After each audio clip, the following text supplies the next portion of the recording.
I remember the moment when I stopped being human. Not the surgery, not the first incision or the smell of burning flesh as they carved away pieces of my skull, not even the cold kiss of the cortical inhibitors as they slid into the grey matter of my frontal lobe. I remember something else entirely. I remember the last thought I had that was truly my own. It was about the color blue. There was a servitor in the Medicae bay where they brought me for processing. An old woman, or what had once been an old woman, with cables threaded through her eye sockets and pistons where her arms should have been. She was cleaning the floor with methodical, endless repetition, back and forth, the same 3 square meters for what might have been hours. Her skin was the color of old parchment, stretched tight over the metal framework that had replaced her ribcage. But her robe, Emperor preserve me, her robe was blue. Not the deep midnight blue of the ultramarines, not the electric cerulean of plasma discharge, but the soft, faded blue of a summer sky on some forgotten world. The kind of blue that makes you think of home, of childhood, of times when the galaxy seemed vast and full of wonder rather than an endless grind of suffering and toil. I stared at that blue fabric as the tech adepts prepared their instruments, and I thought about how beautiful it was, how strange that something so simple, so innocent, could exist in a place like this. How it reminded me of my sister's favorite dress, the one she wore to Mass on Throne Day, the one that made her look like she was wearing pieces of the sky. That was my last purely human thought, the recognition of beauty for its own sake, unmarked by utility or purpose, or the cold calculations that would soon replace everything I was. The lobotomization process begins long before the surgery. They told me this, in the brief moments of lucidity I had between the chemical restraints and the neural dampeners. A tech adept with a voice like grinding metal explained it with the clinical detachment of someone describing the weather. The mind must be prepared, he said, softened, made compliant. They start with isolation, sensory deprivation in chambers that strip away everything that makes you feel human. No light, no sound, no touch except the cold metal of the restraint harness. Time loses meaning. Minutes feel like hours, hours like days, days like decades. Your own heartbeat becomes deafening. Your breath sounds like a storm wind. The blood rushing through your ears becomes a symphony of terror. Then comes the conditioning. Subliminal whispers in high Gothic, prayers to the Omnissiah played at frequencies just below conscious awareness. Your sleeping mind absorbs the words, learns new patterns, new ways of thinking, efficiency, compliance, the sacred communion of flesh and machine, the blessed simplicity of servitude. They feed you just enough to keep you alive, but not enough to think clearly. Gruel laced with neural inhibitors, water that tastes of metal and electricity. Your body begins to forget what it means to be satisfied, to be comfortable, to be anything other than a vessel waiting to be filled with purpose. I fought it. At first, we all did. The human mind is remarkably resilient, capable of maintaining its sense of self even under the most brutal conditions. I held on to memories like precious stones, turning them over in my mind during the long dark hours. My name, my home world, the face of my mother weeping as the Arbites dragged me away for the crime of questioning a local governor's grain requisitions. Marcus. My name was Marcus Vex, of the hive world Tertius Prime, subsector Ultima, segmentum Solar, Hab Block 7.7, level 85, compartment 4471. I worked the nutrient processing plants, 12-hour shifts, 6 days a week, 40 years of faithful service to the throne. I had a wife once, before the consumption took her. No children by the grace of the Emperor, though we tried for many years. These details became my anchor, my lifeline in the storm of mental dissolution. I repeated them like a litany, a prayer, a desperate attempt to remember what I had been before they decided I would be something else. But memory is fragile, and the tech priests are thorough. Each day brought new chemicals, new procedures, new violations of the sanctity of thought. They mapped my neural pathways with probes that felt like ice picks driven directly into my brain. They catalogued my fears, my hopes, my loves, marking each one for deletion or modification. I learned that I was not the only one. The conditioning chambers held dozens of us, men and women from across the sector, all guilty of the same fundamental crime. We had failed to serve the Imperium with sufficient zeal. We had questioned, we had hesitated, we had shown compassion when ruthlessness was required, or independence when obedience was demanded. The woman in the chamber next to mine had been a teacher on an agri world. She had refused to include certain approved texts in her curriculum, texts that described the proper way to denounce your neighbors for thought crimes. The man across the hall had been a factory supervisor who had spoken out against the working conditions that killed 3 workers every day. Another had been a scribe who had accidentally filed a report that contradicted the official casualty figures from a recent campaign. Small crimes, human crimes, the kinds of moral failures that marked us as unfit for normal service to the Emperor, but not so severe as to warrant simple execution. We were waste that could be recycled, flesh that could be repurposed, minds that could be edited and improved. The tech adept with the grinding voice visited each of us in turn, explaining our futures with the same mechanical precision he might use to describe the maintenance schedule for a cargo hauler. We would become servitors, he said. We would serve the Omnissiah and the Emperor with perfect loyalty, perfect efficiency, perfect emptiness. Our bodies would be modified as needed. Neural implants, mechanical limbs, organ replacements, whatever the role required. Our minds would be stripped of everything unnecessary, everything that might interfere with our designated function. Fear, love, ambition, curiosity, the capacity for suffering or joy or any emotion more complex than basic operational parameters. We would become tools, living tools, blessed with just enough consciousness to follow complex instructions, but nothing more. We would never again know hunger or thirst or pain in any meaningful sense. We would never know loneliness or sorrow or the desperate ache of unfulfilled desire. We would be free from the burden of choice, the agony of moral uncertainty, the terrible weight of individual responsibility. It was, he assured us, a mercy, a gift from the Omnissiah to those too weak to serve him properly as human beings. I watched him speak, his augmetic jaw clicking with each syllable, and I wondered if he had once been like us. If somewhere beneath all that metal and machinery, buried under decades of neural modification and mechanical enhancement, there remained some fragment of the man he had been. If he remembered what it felt like to doubt, to fear, to hope for something better than an eternity of soulless service, his optical sensors focused on me with the precision of a weapons targeting system. When he spoke, I could hear the faint wheeze of his respirator unit, the subtle hum of the cogitator that processed his thoughts before allowing them to reach his vocal cords.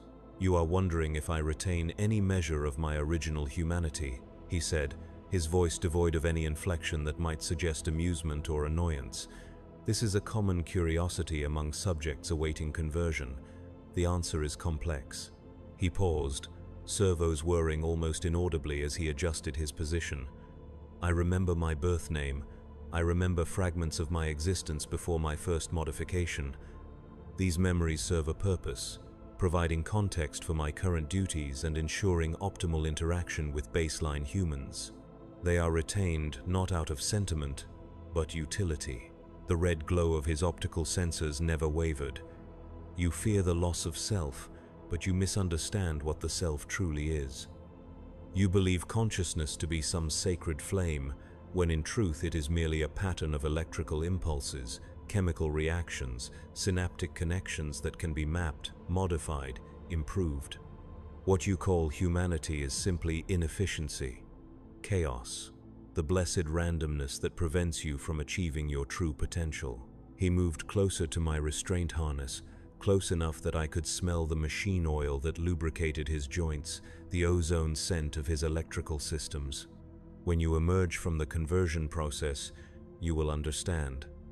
The fears that torment you now will seem as distant and meaningless as the fears of childhood. You will be perfected, completed, free from the terrible burden of autonomous thought." I wanted to scream at him, to rage against the certainty in his voice, but the neural dampeners had reduced my capacity for strong emotion to a dull, muffled echo.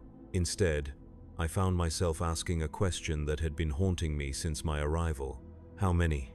I whispered through lips that felt thick and clumsy. "How many have you processed?" The tech adept's mechanical fingers drummed against his thigh with the precision of a metronome. In my tenure at this facility, I have overseen the conversion of approximately 47,312 individuals. Each one has been successfully integrated into their designated role. Each one has found peace in servitude. 47,000. The number hit me like a physical blow, spreading through my consciousness like ice water in my veins. 47,000 minds wiped clean. 47,000 souls reduced to components in the vast machine of imperial bureaucracy. 47,000 people who had once laughed and cried and loved and dreamed, now walking through their assigned duties with the same mechanical precision as the cogitators that guided their every action. "Where do they go?" I asked. "What happens to them?"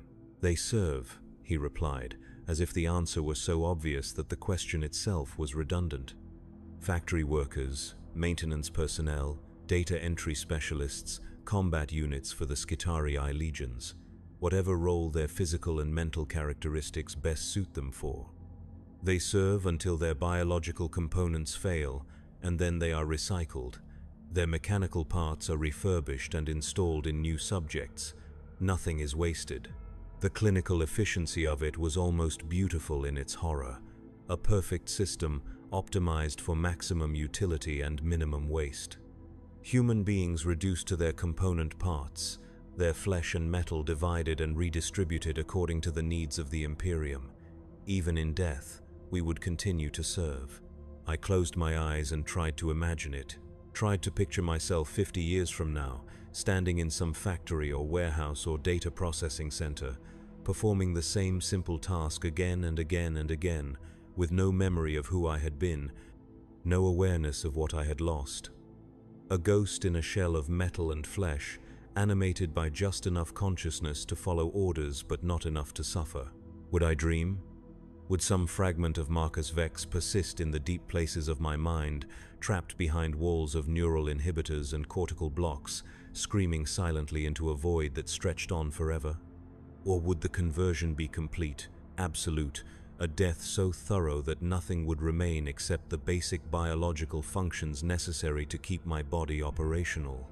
I thought about the servitor with the blue robe, still cleaning those same 3 square meters with inexhaustible patience. Did she remember the life that had brought her here? Did she wake each morning with some dim recognition that she had once been something more than a cleaning unit? Or was she truly empty, blessed with the perfect simplicity that the tech adept promised? The days blurred together in a haze of drugs and conditioning. My body grew weak from the controlled starvation, my muscles atrophying as the neural dampeners suppressed my motor functions. I could feel myself changing, my thoughts becoming sluggish and disconnected, my emotions dampening to a gray static that made everything seem distant and unimportant. They brought us new subjects occasionally, men and women who screamed and fought and pleaded just as we had in those first few days.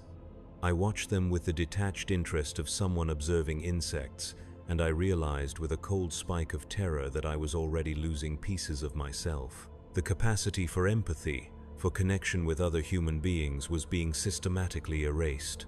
I tried to hold on to my anger, my fear, my desperate love for life and freedom, but they slipped away like water through my fingers. The chemicals did their work with ruthless efficiency, restructuring my brain chemistry, suppressing the neural pathways that generated independent thought and emotional response. One night, as I lay in the darkness listening to the soft sobbing of a new arrival, I realized that I could no longer remember my wife's face. I knew that I had been married. I retained the factual knowledge of her existence and death, but the emotional content had been stripped away. She was just data now, a series of facts in a file that might have belonged to anyone. The grief that should have accompanied this realization never came. I noted the loss with the same mild interest I might have felt at misplacing a stylus or forgetting the designation of some minor world. It was troubling in an abstract sense, but it did not hurt. Nothing hurt anymore. This, I understood, was what the tech adept had meant about finding peace in servitude. The pain of existence was being systematically removed, leaving only the calm satisfaction of function and purpose. I was becoming a thing that could work without suffering, serve without questioning, exist without the terrible burden of hope or fear or love. The surgery itself was almost anticlimactic after months of psychological preparation. They wheeled me into an operating theater that smelled of incense and machine oil, where robed tech priests moved with the coordinated precision of a sacred ritual. Cherubim fluttered overhead, their mechanical wings beating in time with their recorded hymns of praise to the Omnissiah. I felt the cold bite of the anesthetic injector, watched the ceiling tiles blur and swim as the drugs took hold. Somewhere in the distance I could hear the whir of bone saws and the soft chanting of the canticle of blessed modification. My last coherent thought was a fragment of a prayer I had learned as a child, words that seemed to come from someone else's mouth. The Emperor protects, but he didn't. Not from this, not from the slow, methodical dismantling of everything that had made me human. I woke to a world of edges and angles, where every surface seemed to shine with mathematical precision and every sound carried the weight of absolute certainty. The pain was gone, not just the physical discomfort of the restraints and the drugs, but the deeper ache that I had carried for as long as I could remember. The pain of being human, of existing in a state of constant uncertainty and moral complexity. My first sensation was of completeness, not happiness, nothing so crude or undisciplined, but a profound sense of rightness, of existing in perfect harmony with my intended function. I was a tool, and tools do not suffer. They simply serve, with the clean efficiency that defines their purpose. My vision had been enhanced, augmented with tactical displays and data overlays that provided constant information about my environment. Temperature readings, structural analysis of nearby surfaces, the location and status of other servitors in my operational area. The world had become quantifiable, reduced to streams of data that my modified brain processed without conscious effort. I was in a workshop of some kind, massive and dimly lit, filled with the constant sound of machinery and the soft chanting of tech priests at their devotions. Conveyor belts carried endless streams of components past workstations where servitors like myself performed assembly tasks with inhuman precision. The air tasted of metal and ozone and the sacred oils that blessed every piece of equipment. My body was different, heavier, more solid. I looked down at myself and saw that my arms had been replaced with mechanical appendages, multi-jointed manipulators equipped with an array of specialized tools. Welding torches, cutting implements, precision grippers, molecular assemblers, everything I needed to perform my designated function as a manufacturing unit. The modifications went deeper than the visible changes. My nervous system had been rewired, optimized for the specific tasks I would perform. My muscle memory had been erased and replaced with perfect knowledge of assembly procedures, quality control protocols, efficiency maximization techniques. I knew things I had never learned, understood processes I had never seen, possessed skills that had been directly programmed into my modified brain. But the most profound change was in my thinking itself. The chaotic storm of human consciousness had been replaced with something cleaner, more focused. I could still think, still process information and make decisions, but only within the parameters of my function. The curiosity that had once driven me to question authority, the empathy that had made me care about the suffering of others, the creativity that had allowed me to imagine better ways of doing things, all of it was gone. I felt no loss at their absence. They had been inefficiencies, obstacles to perfect service, sources of the kind of doubt and hesitation that weakened the Imperium. Without them, I was free to pursue my purpose with absolute dedication. A tech priest approached my workstation, his optical sensors scanning my performance metrics. I felt a surge of satisfaction as the data confirmed what I already knew. My output exceeded baseline parameters by 12%, with 0 defects and optimal energy efficiency. I was performing exactly as designed. Unit designation Gamma 77, he intoned, his voice carrying the authority of the Omnissiah. You will be transferred to Manufacturing Bay Delta for specialized assignment. Report to Tech Adept Valeth for briefing and equipment modification. I acknowledged the order with a simple nod and began the process of shutting down my current workstation. The transition was smooth, automatic, requiring no conscious thought or decision-making. I simply followed the new instructions, my modified brain calculating the most efficient route through the facility while my mechanical legs carried me forward with tireless precision. The corridors were filled with servitors like myself, each one moving with the same purposeful efficiency toward their assigned duties. We passed each other without acknowledgement or interaction, our attention focused solely on our individual functions. There was no need for communication, no desire for social contact. We were components in a larger machine, each one perfectly designed for their specific role. I tried to remember what it had felt like to want things, to yearn for companionship or recognition, or anything beyond the simple satisfaction of completing my assigned tasks. The memory was there, filed away in some inaccessible corner of my modified mind, but it carried no emotional weight. It was simply data, as meaningless as the atmospheric composition of some distant world. Tech Adept Valeth was waiting in Manufacturing Bay Delta, a facility even larger than the one I had come from. The air here hummed with higher energy processes, and I could see servitors engaged in more complex assembly work. Military hardware, judging from the blessed purity seals and the distinctive markers of Adeptus Mechanicus craftsmanship. Gamma 77, Valeth greeted me, his voice carrying a slight modulation that indicated approval. Your performance metrics suggest suitability for advanced manufacturing protocols. You will be assigned to the production of sacred bolter ammunition for the Astartes chapters operating in this sector. The significance of this assignment registered in my consciousness like a warm glow of purpose. To craft ammunition for the Emperor's Angels of Death, to contribute to the holy work of purging the galaxy of heretics and xenos, was an honor beyond measure. My mechanical heart, such as it was, swelled with pride at being chosen for such sacred duty.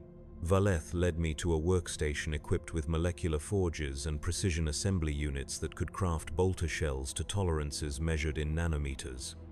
The processes were complex, requiring constant attention to atmospheric conditions, material purity, and the proper observance of ritual protocols.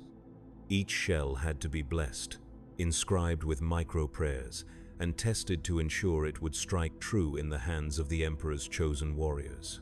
The work consumed me completely. Hours passed like minutes as I lost myself in the perfect rhythm of creation. Load the raw materials, calibrate the molecular forge, initiate the forming sequence, monitor the blessed fusion of metal and explosives, inscribe the sacred geometries, apply the final blessings. Again and again, each shell identical to the last, each one a small offering to the glory of the Emperor. I felt no fatigue, no boredom, no desire for rest or variation. The modifications to my body had eliminated such weaknesses, leaving me free to pursue my purpose with tireless devotion. My enhanced vision tracked microscopic variations in the manufacturing process. My mechanical hands made adjustments too precise for baseline human capability. My modified brain calculated quality metrics with the speed and accuracy of a cogitator. This was what the Tech Adept had promised. Freedom from the chaos of human existence, the blessed simplicity of perfect service. I existed in a state of constant meditation, my consciousness focused like a laser on the sacred work of arms production. There was no doubt, no uncertainty, no painful awareness of my own limitations or the vastness of the galaxy beyond these walls. But sometimes, in the brief moments between tasks, something else stirred in the depths of my modified mind. A fragment of sensation, a ghost of memory, a whisper of the man I had once been. It was subtle, barely detectable even to my enhanced awareness, like a single star glimpsed through the clouds of a polluted sky. The color blue. I would see it sometimes in the blessed illumination of the work lamps, a faint tint that reminded me of something I could no longer quite grasp. It triggered cascades of neural activity in regions of my brain that should have been inactive, generating patterns of thought that served no functional purpose. The sensation was brief, lasting only milliseconds before my behavioral inhibitors suppressed it, but in those tiny moments I felt something that might have been called longing. For what? I could not say. The memory was too damaged, too thoroughly edited to provide any useful information. But the feeling persisted, a tiny flaw in the perfect clockwork of my modified consciousness, a reminder that somewhere beneath all the metal and programming, some fragment of Marcus Vex endured. I reported this anomaly to Tech Adept Valeth during my scheduled maintenance cycle. Efficiency demanded complete honesty about any irregularities in my function, and I felt the familiar satisfaction of following proper protocol. Describe the nature of these irregular thought patterns, Valeth instructed, his optical sensors focusing on my cranial modification ports. Brief episodes of non-functional neural activity triggered by specific visual stimuli, I replied. Duration approximately 0.03 seconds, frequency irregular but increasing, no impact on performance metrics or task completion rates. Valeth's mechanical fingers drummed against his thigh as he processed this information. Color-based memory echoes, common in subjects with strong pre-conversion emotional associations, typically indicates incomplete neural restructuring in the hippocampus region. He moved to his cogitator station and began inputting commands. Recommend immediate corrective surgery to address residual neural pathways. Schedule unit Gamma 77 for deep memory excision and enhanced behavioral conditioning. I acknowledged the recommendation with appropriate gratitude. The anomalies served no purpose and represented a potential source of inefficiency in my function. Their removal would make me a more perfect servant of the Omnissiah, free from the last traces of the weakness that had once defined my existence as a baseline human. Yet as I prepared for the procedure, that faint whisper of blue seemed to pulse more strongly in my modified consciousness. For reasons I could not understand or analyze, I found myself hoping that they would fail to find it, that some small corner of Marcus Vex would survive even this final purification. The thought was illogical, counterproductive, a violation of every principle that now governed my existence. I should have reported it immediately, submitted myself for emergency reconditioning to address this dangerous deviation from acceptable parameters.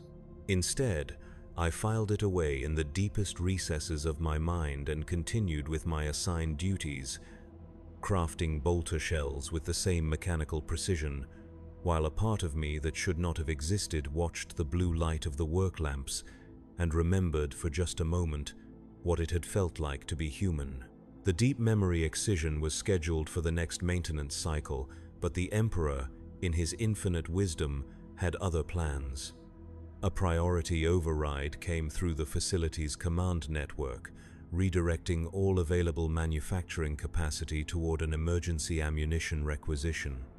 The Space Marines of the Crimson Fists chapter were engaged in a massive campaign against an Orc Warg in the neighboring subsector, and their need for blessed bolter shells exceeded even the prodigious output of their own forge ships. Tech Adept Valeth informed me of the change with the clinical detachment that marked all his communications. Corrective surgery postponed indefinitely. All resources dedicated to holy ammunition production. Your irregularities are deemed acceptable for current operational requirements. I felt something that might have been relief, though I lacked the emotional framework to properly identify the sensation. The reprieve meant that the fragment of Marcus Vex could continue its hidden existence in the depths of my modified mind, watching and remembering even as Gamma 77 pursued his sacred duties with tireless efficiency. The emergency production cycle was unlike anything I had experienced since my conversion. The facility operated at maximum capacity for weeks on end, every servitor pushing their mechanical bodies to the limits of design tolerance. The air hummed with constant activity, the blessed sound of the Omnissiah's work being carried out on a scale that defied comprehension. My own output increased by 37% as I integrated new efficiency protocols and eliminated unnecessary motion from my assembly sequence. Each bolter shell that passed through my hands was a prayer made manifest, a tiny instrument of the Emperor's will that would soon find its way into the hands of his most faithful servants. The work was sacred, beautiful in its perfect simplicity and absolute purpose. But the hidden Marcus watched it all with growing horror. The shells I crafted with such mechanical devotion would kill. Not just the enemies of mankind, though they would certainly do that, but Imperial citizens as well. Friendly fire incidents, civilian casualties, the inevitable collateral damage that accompanied any military campaign. Each perfectly crafted bolt would tear through flesh and bone and armor, ending lives that had once held the same dreams and fears and desperate hopes that I had possessed before my conversion. This knowledge should not have disturbed me. The servitor that I had become understood that death was merely another form of service, that the needs of the Imperium superseded any individual concerns about survival or suffering.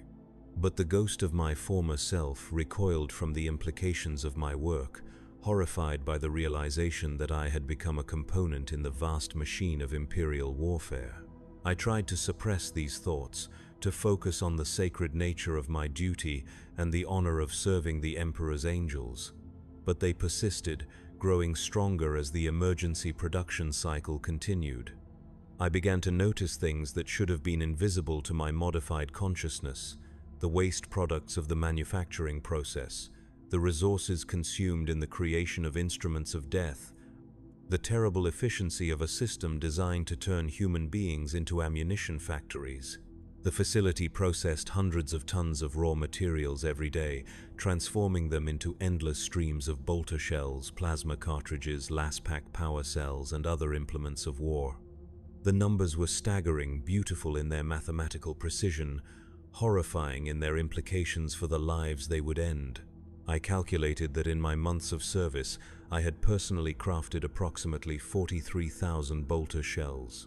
Assuming standard Astartes accuracy rates and target elimination ratios, my work had contributed to the deaths of roughly 15,000 sentient beings. Not all of them enemies of mankind.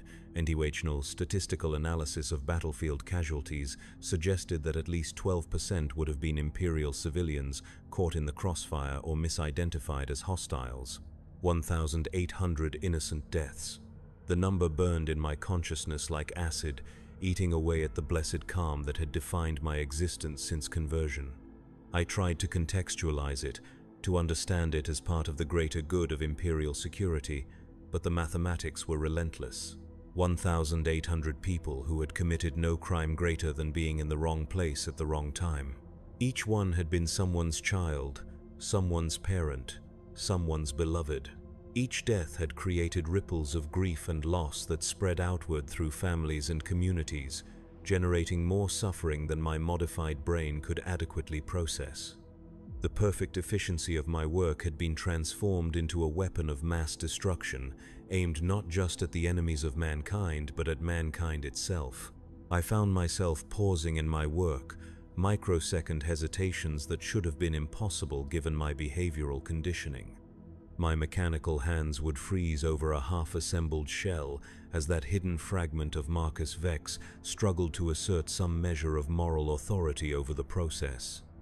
The delays were brief, barely detectable even by my enhanced monitoring systems, but they represented a fundamental violation of my programming.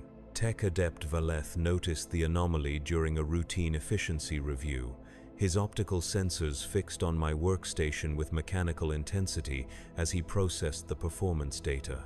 Unit Gamma 77 demonstrates irregular productivity fluctuations, he announced, his voice carrying a note of concern. Micro delays in assembly sequence suggest possible mechanical malfunction or neural instability. I submitted to diagnostic scanning without resistance, allowing him to probe my systems with the same clinical detachment I had once applied to my work.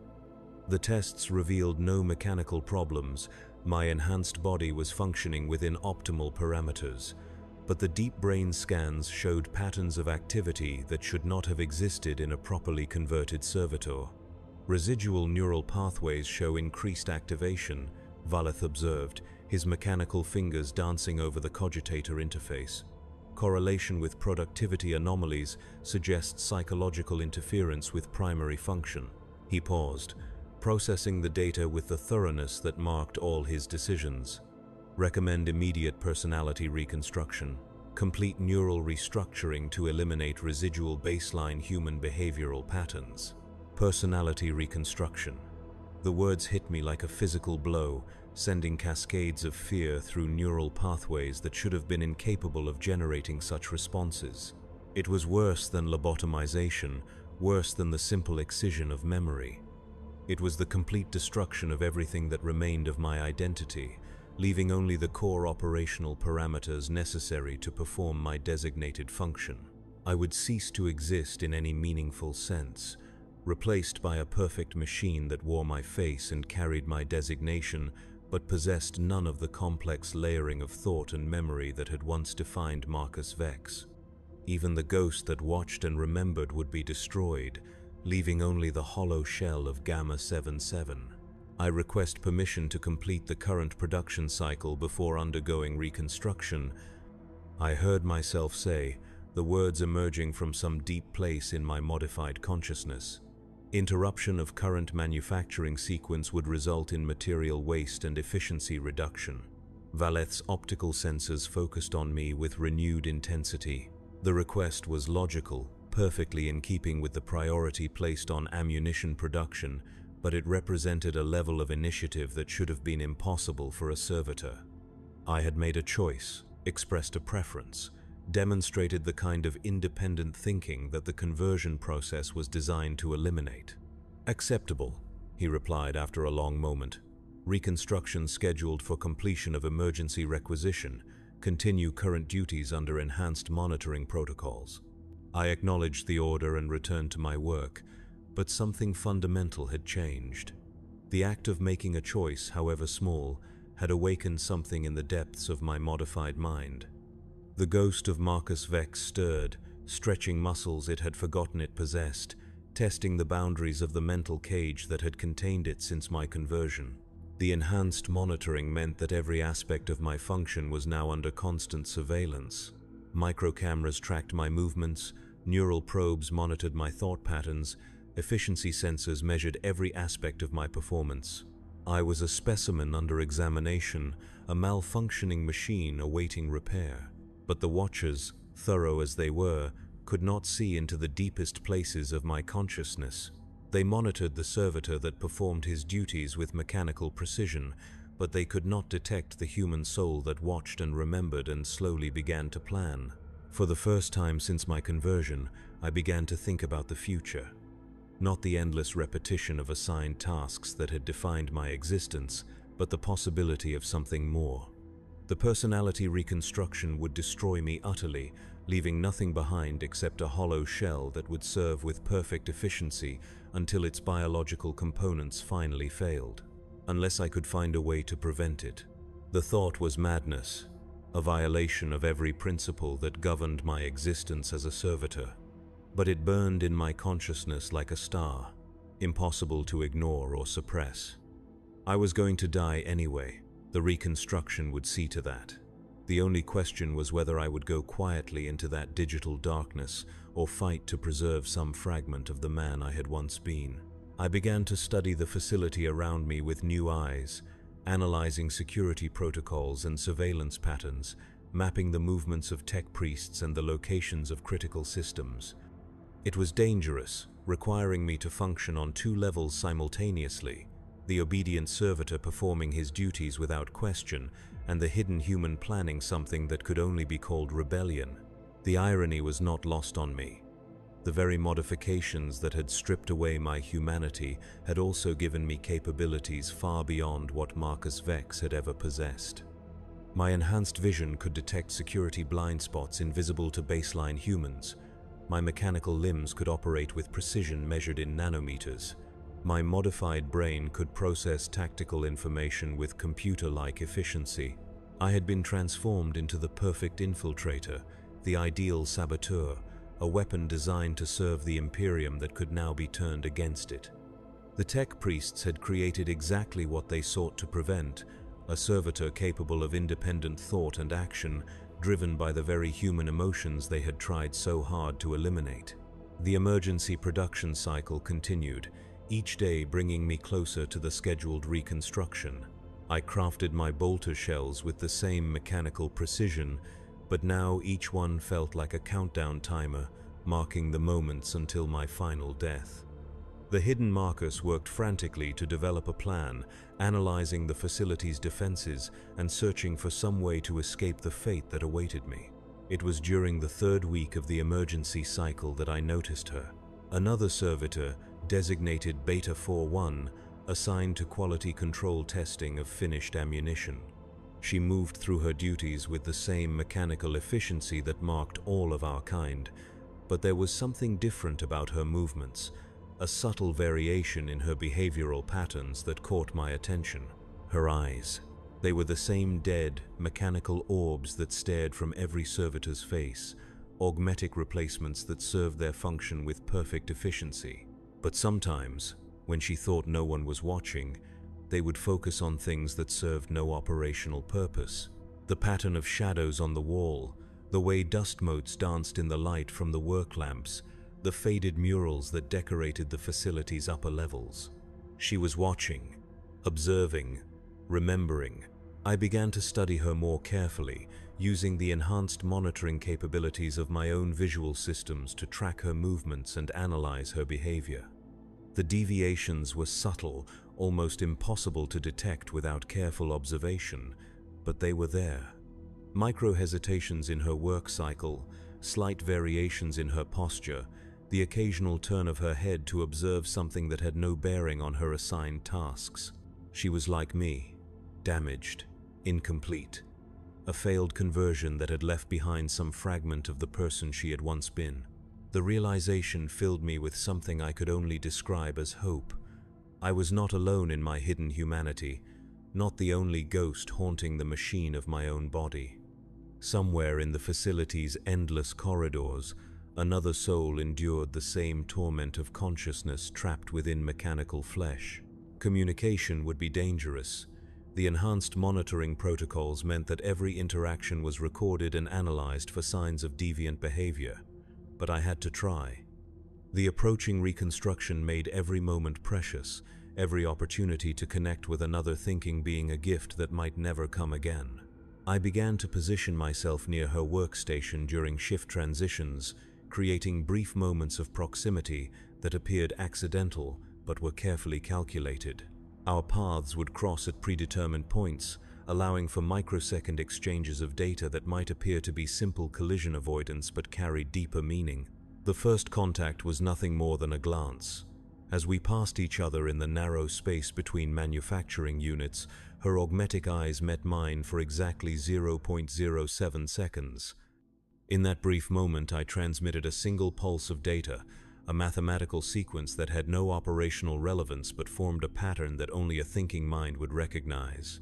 She responded 3 days later with a similar pulse, embedded in the routine data exchange that occurred when she tested ammunition from my production line.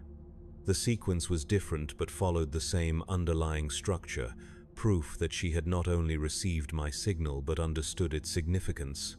We were thinking beings, trapped in bodies designed for mindless servitude, reaching out across the digital void that separated us. The connection was fragile, dangerous, requiring extreme caution to avoid detection by the facility's monitoring systems. But it was real, a bridge between two islands of consciousness in an ocean of mechanical emptiness. Over the following days, we developed a crude form of communication using microburst data transmissions disguised as routine operational exchanges. Her designation was Beta 41, but the fragment of personality that survived her conversion remembered another name, Sarah. Sarah Chen, of the Forge World Metallica, convicted of the crime of questioning the safety protocols that had killed her research team. She had been a tech adept herself before the conversion, not a full member of the Adeptus Mechanicus, but a skilled researcher working on plasma containment systems for the Imperial Navy.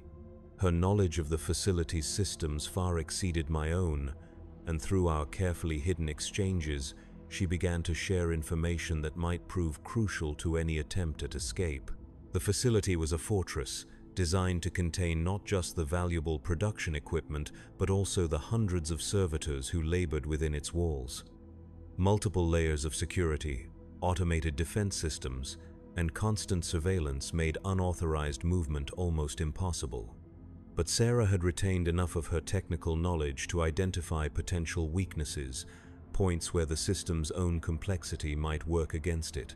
The ventilation networks, for instance, required regular maintenance by specialized servitors equipped with environmental suits. The maintenance schedules were predictable, following optimization algorithms that prioritized efficiency over security.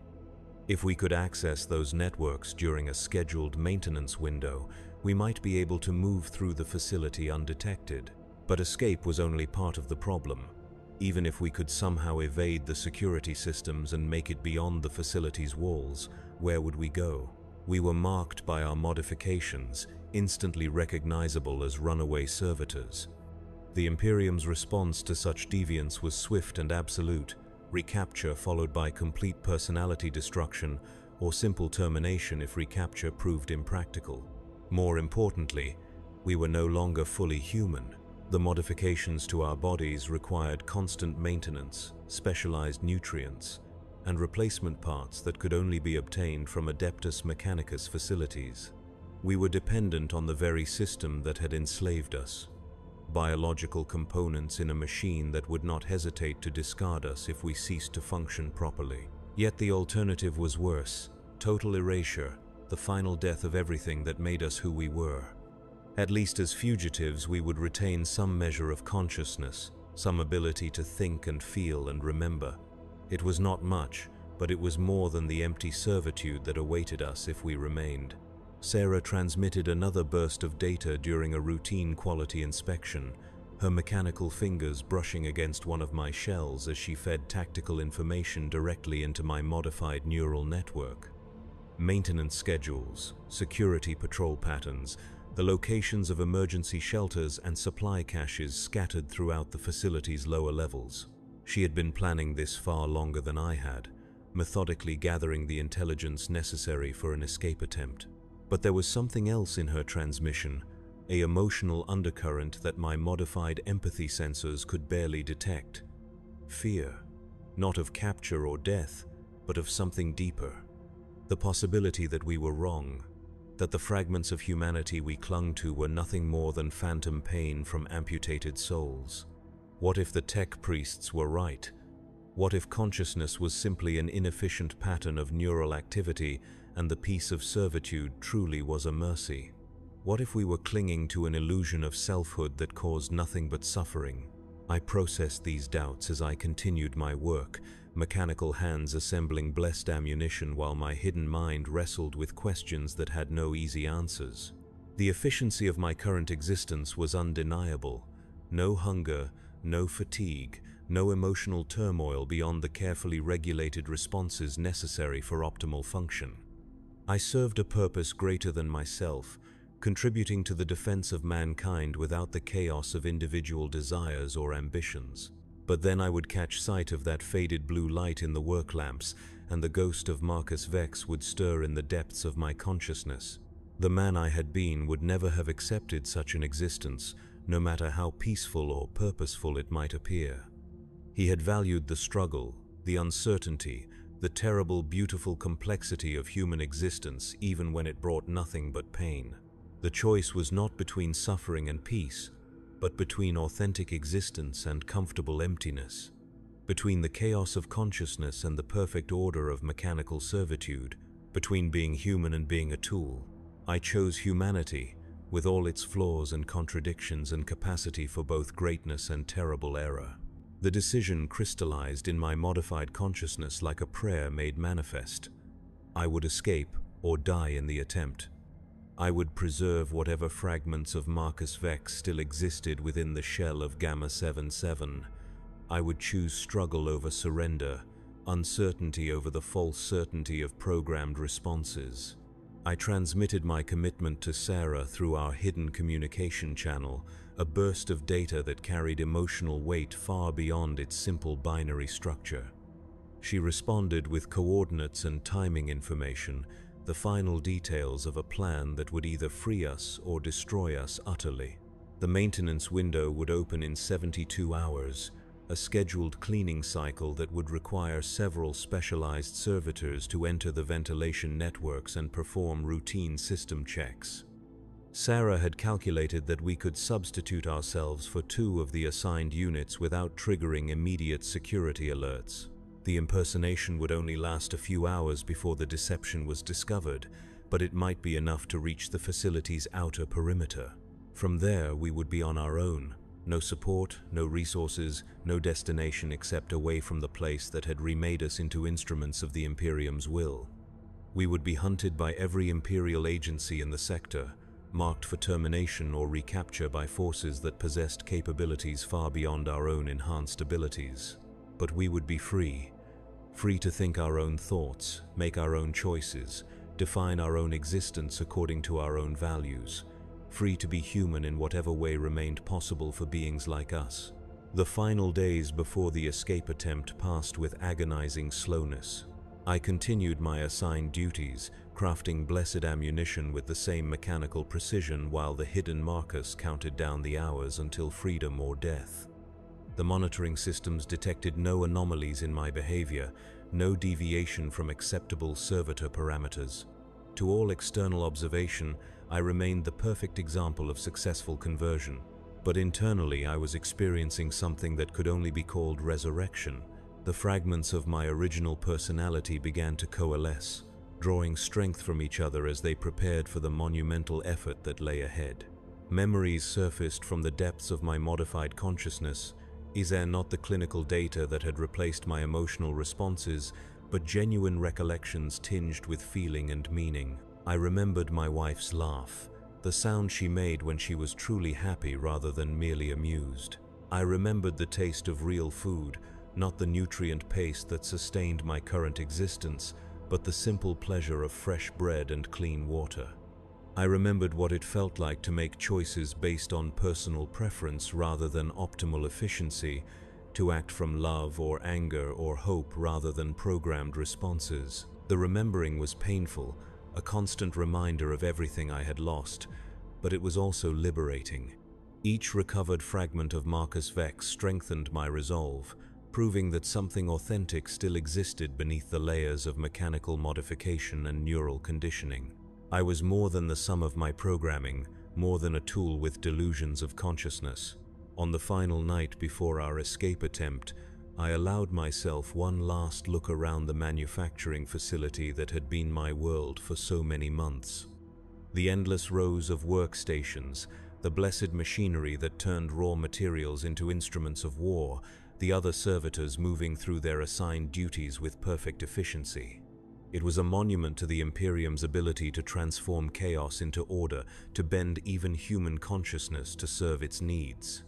But it was also a prison, a place where souls went to die in the service of a machine that valued function over feeling, efficiency over empathy, order over the beautiful chaos of authentic existence. Tomorrow, Sarah and I would either escape this place or join the thousands of failed converts who had been discarded when their biological components ceased to function. I found that I was not afraid. The emotions seemed to have been burned away during the long months of planning and preparation, replaced by a calm certainty that transcended both hope and despair. Whatever happened, I would face it as myself, not as the hollow shell that others expected me to be. Tech Adept Valeth made his final rounds of the facility, his optical sensors scanning each workstation with mechanical precision. When he reached my position, he paused for a moment longer than usual, his sensors probing my systems for any sign of the irregularities that had marked me for reconstruction. Unit Gamma 77, he intoned, his voice carrying the flat authority of the Omnissiah. Final performance evaluation complete. Reconstruction scheduled for 0600 hours. Report to Medical Bay 7 for personality matrix preparation. I acknowledged the order with appropriate civility, but something in my response must have triggered his attention. His optical array focused on my face with uncomfortable intensity, mechanical fingers drumming against his thigh as he processed whatever data my behavior had generated. "You display unusual stability for a unit awaiting major modification," he observed. "Most subjects demonstrate increased neural activity as reconstruction approaches, anxiety responses, memory cascade events, behavioral anomalies. You show none of these patterns." The observation was accurate. Most servitors facing personality reconstruction would experience some form of pre-procedure trauma, their damaged psyches reacting to the approaching dissolution with whatever fragments of survival instinct remained functional. But I felt only calm, the settled peace of someone who had already died once and no longer feared the process. "This unit exists to serve the Omnissiah," I replied, using the standard response protocols that governed all servitor interactions. "Personal preferences regarding modification procedures are irrelevant to operational efficiency." Valeth's mechanical head tilted slightly, a gesture that might have indicated curiosity or suspicion. "Indeed, most efficient. Continue current duties until reconstruction time." He moved on to the next workstation, but I could feel his attention lingering on me like a weight. The tech adept was suspicious, his enhanced pattern recognition systems detecting subtle anomalies in my behavior that even I was not aware of. If he ordered immediate reconstruction, our carefully planned escape would become impossible. But the hours passed without further intervention, and when the maintenance window finally opened, I was still at my assigned station, crafting blessed bolter shells with the same mechanical precision that had defined my existence for so many months. The irony was bitter. My final act as a servitor would be to create more instruments of death, more tools for the Imperium to use in its endless campaign of conquest and suppression. The signal came exactly on schedule, a routine maintenance alert that echoed through the facility's communication systems. Specialized cleaning units were required in Ventilation Network Delta 7 for scheduled atmospheric processor maintenance. Standard procedure called for 4 servitors equipped with environmental suits and cleaning apparatus. Sarah and I moved simultaneously, our modified bodies responding to the alert with the same mechanical precision as the legitimate maintenance units we were replacing. The deception would not survive close scrutiny, but the facility's automated systems were designed for efficiency rather than security. As long as our identification codes matched the maintenance roster, we would be invisible to the initial screening protocols. The equipment bay was dimly lit, filled with the specialized tools and protective gear necessary for atmospheric maintenance work. I donned the environmental suit with practiced efficiency, my mechanical hands sealing the connections and activating the life support systems that would allow me to survive in the facility's ventilation networks. Sarah was already suited up, her movements betraying none of the tension that must have been coursing through her modified nervous system. To any observer, we were simply 2 more servitors preparing for routine maintenance duties. But behind our augmetic eyes, human souls prepared for a desperate gamble that would either free us from bondage or destroy us utterly. We entered the ventilation network through a maintenance hatch in the facility's lower levels, our enhanced vision adapting automatically to the darkness beyond. The tunnels stretched away in all directions, a maze of ducts and conduits that carried air and power throughout the massive complex. Emergency lighting cast everything in a sickly green glow, creating shadows that seemed to move with lives of their own. The plan was simple in concept but terrifyingly complex in execution. We would follow the maintenance route to its furthest extent, then deviate from the prescribed path to access auxiliary tunnels that led toward the facility's outer perimeter. From there, we would find some way to breach the exterior barriers and escape into the wasteland beyond. It was a plan with 1,000 points of failure, dependent on perfect timing and luck that might not exist. But it was our only chance, the single opportunity we might ever have to reclaim some measure of the humanity that had been stripped away from us. We moved through the tunnels with the steady pace of routine maintenance, our environmental suits protecting us from the chemical atmosphere that would have killed baseline humans in minutes. The facility's defensive systems ignored us, recognizing our identification codes and routing us along the approved maintenance path without question. But as we penetrated deeper into the ventilation network, I began to detect anomalies in the facility's sensor readings, fluctuations in atmospheric pressure, variations in temperature that suggested system malfunctions or unauthorized modifications. The facility was not as secure as it appeared, not as perfectly controlled as the tech priests believed. Sarah's voice crackled through the suit's communication system, distorted by electronic filters but still recognizably human, detecting irregularities in the atmospheric processing network. Something is wrong here. I accessed the same sensor data she was monitoring, my modified brain analyzing the patterns with computer-like efficiency. She was right. The readings suggested massive system failures throughout the facility's environmental controls, but the failures were too coordinated, too precisely timed to be accidental. Someone else was moving through these tunnels. Someone with the knowledge and equipment necessary to sabotage the facility's most critical systems. Someone who had been planning this operation far longer than our desperate escape attempt. The realization hit me like a cold shock of recognition. We were not the only ones who had retained fragments of human consciousness after conversion. Somewhere in the facility's depths, other damaged servitors had been planning their own form of rebellion, not escape, but something far more ambitious and infinitely more dangerous. They were going to destroy the facility. The evidence was everywhere once I knew what to look for. Precisely placed charges in critical support structures, subtle modifications to the atmospheric processes that would turn them into massive explosive devices, sabotage so thorough and systematic that it could only have been planned by someone with intimate knowledge of the facility's systems. Sarah had reached the same conclusion, her enhanced pattern recognition systems processing the same data streams that had revealed the truth to me. "This is not random system failure," she transmitted. "Coordinated demolition, multiple actors working in concert. Estimated time to cascade failure, 14 minutes. 14 minutes. Not enough time to escape through the outer perimeter, not enough time to warn the facility's defenders, barely enough time to find shelter in the deeper levels and hope that the structural barriers would hold against the coming explosion." But as I processed the tactical situation, another possibility occurred to me. The saboteurs, whoever they were, had clearly spent months or years planning this operation. They would not have undertaken such a massive undertaking without an escape route, some way to survive the destruction they were about to unleash. If we could find them, if we could somehow convince them to include us in their escape plan, we might have a chance at survival. It was a desperate gamble, requiring us to trust our lives to unknown allies whose motivations we could not understand.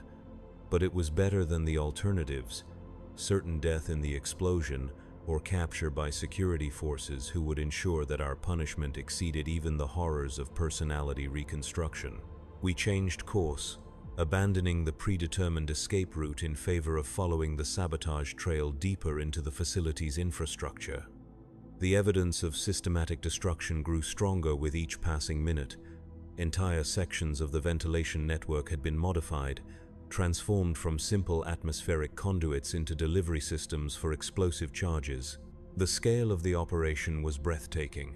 Whoever had planned this understood not just the facility's physical structure, but its operational protocols, security procedures, and personnel deployment patterns.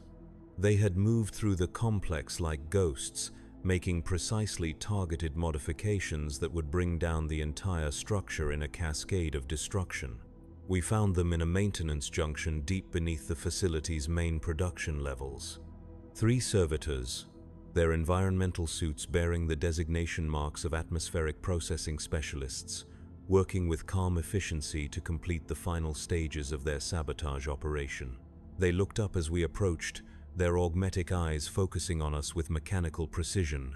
For a moment that seemed to stretch into eternity, we stood frozen in mutual recognition, damaged souls trapped in mechanical bodies, united by the terrible knowledge of what we were about to do. The leader was a heavy build unit designated Alpha 29, her original frame extensively modified with industrial cutting tools and explosive placement equipment.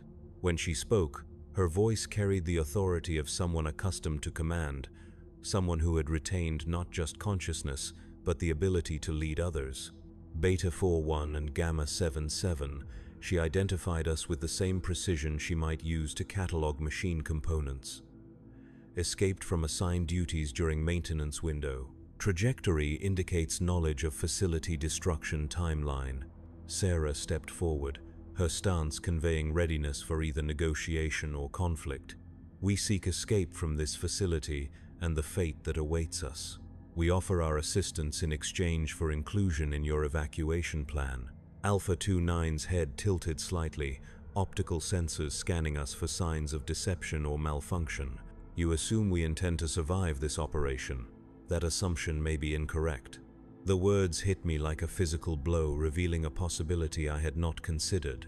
These saboteurs might not be seeking freedom so much as revenge, a final act of defiance that would destroy their oppressors at the cost of their own existence.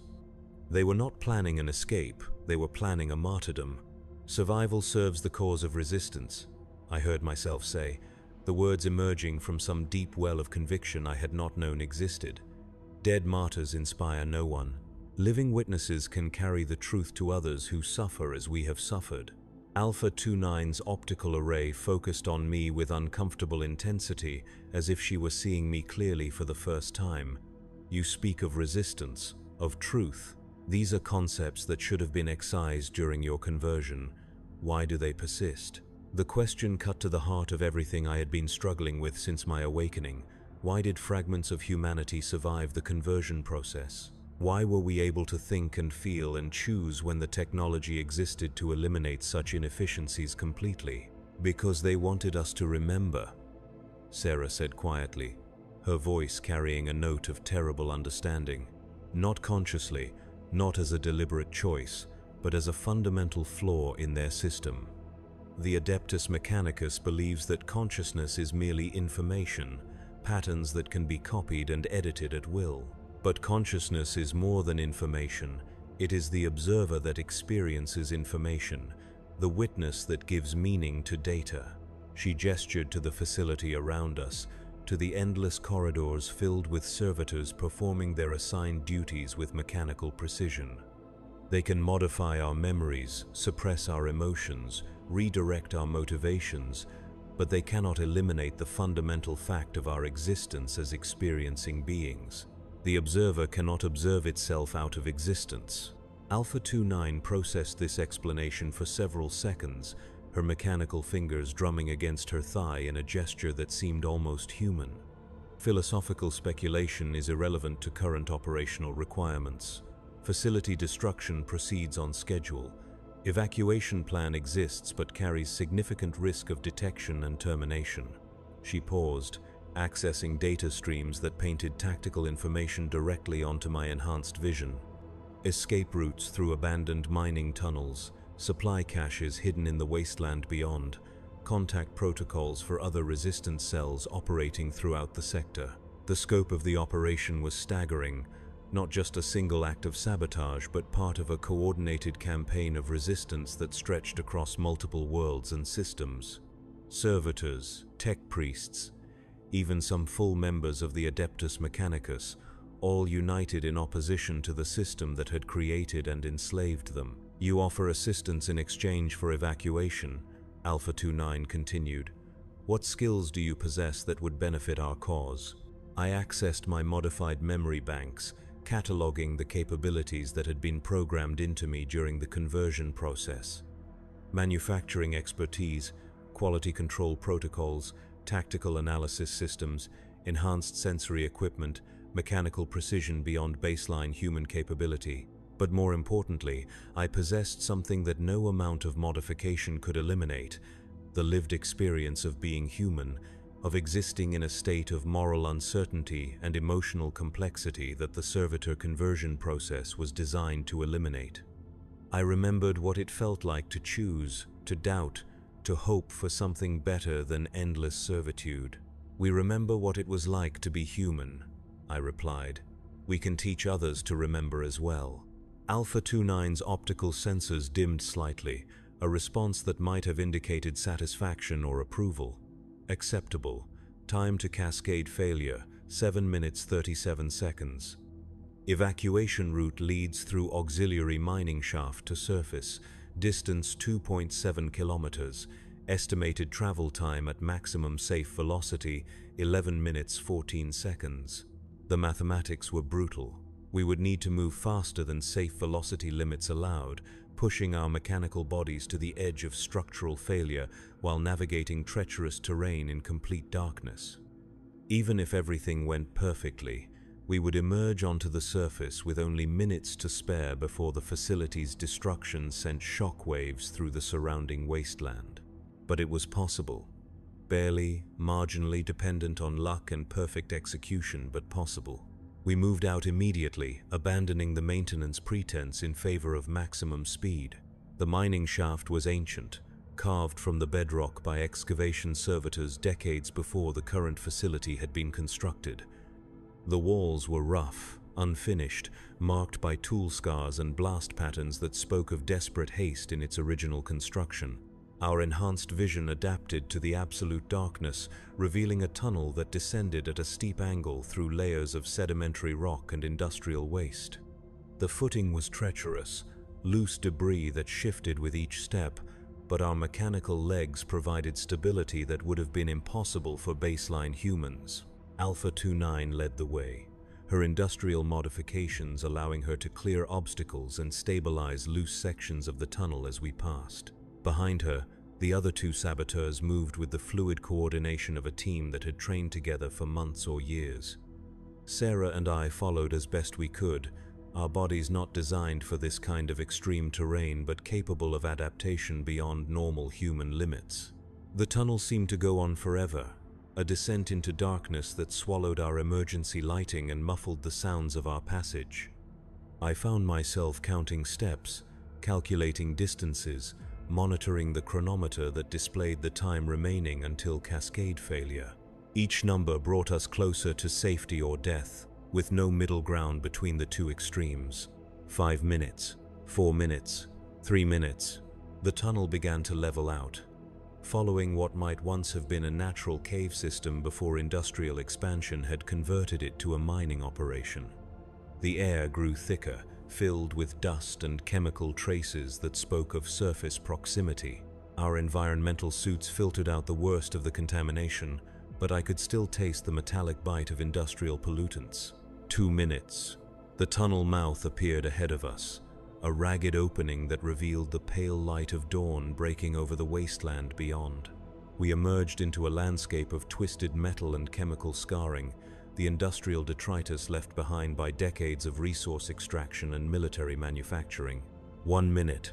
We ran across the broken ground with mechanical efficiency, our enhanced limbs covering distance at velocities that would have been impossible for unmodified humans. Behind us, the facility continued its normal operations, unaware that in seconds its existence would come to an abrupt and catastrophic end. The explosion, when it came, was nothing like I had expected. No flash of light, no dramatic fireball expanding into the sky. Instead, the ground simply collapsed, folding in on itself as the facility's structural supports failed in perfect sequence. The sound was like thunder but muffled, distant, the rumble of a giant machine finally grinding to a halt. I turned to watch the place of my rebirth disappear into a crater of twisted metal and burning chemicals. Somewhere in that destruction were the remains of hundreds of servitors who had never awakened from their mechanical dreams, tech priests whose devotion to the Omnissiah had blinded them to the suffering they caused, and the production lines that had turned human consciousness into just another industrial resource. It was over. The place where Marcus Vex had died and Gamma 77 had been born was gone, reduced to rubble and smoke and memories that would fade with time. But something else had emerged from the ruins, not human, not machine, but something new. Something that combined the best aspects of both while rejecting the worst. Alpha 29 checked her communication equipment, establishing contact with other cells scattered across the sector. The network was vast, she explained, reaching into every level of Imperial society. Servitors who had retained fragments of consciousness, tech priests who questioned the orthodoxy of mechanical purity, even some Astartes who had begun to doubt the methods used to maintain their enhanced abilities. The resistance was real, growing stronger with each act of defiance, each demonstration that the Imperium's control was not absolute. We were proof that consciousness could not be completely eliminated, that the human spirit possessed a resilience that transcended even the most sophisticated forms of technological control. But we were also proof of the price of such resistance. Neither fully human nor completely machine, we existed in a liminal space that belonged fully to neither category. We were ghosts in shells of metal and flesh, spirits haunting bodies that had been designed to contain no spirit at all. Yet we endured, we remembered, we chose. And in making that choice, we proved that something essential about humanity could survive even the most determined attempts at elimination. We were the unexpected variable in the Imperium's calculations, the remainder that refused to be divided evenly, the quantum uncertainty that made perfect control impossible. The sun was rising over the wasteland, painting the poisoned landscape in shades of amber and gold that reminded me, for just a moment, of that faded blue robe I had seen so long ago. It was beautiful. In its way, the beauty of survival, of persistence against impossible odds, of consciousness asserting itself in the face of systematic obliteration. I was no longer Marcus Vex. I was no longer Gamma 77. I was something new, something that had emerged from the collision between human consciousness and mechanical precision.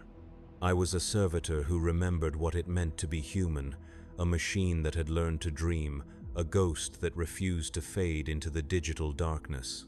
And I was free.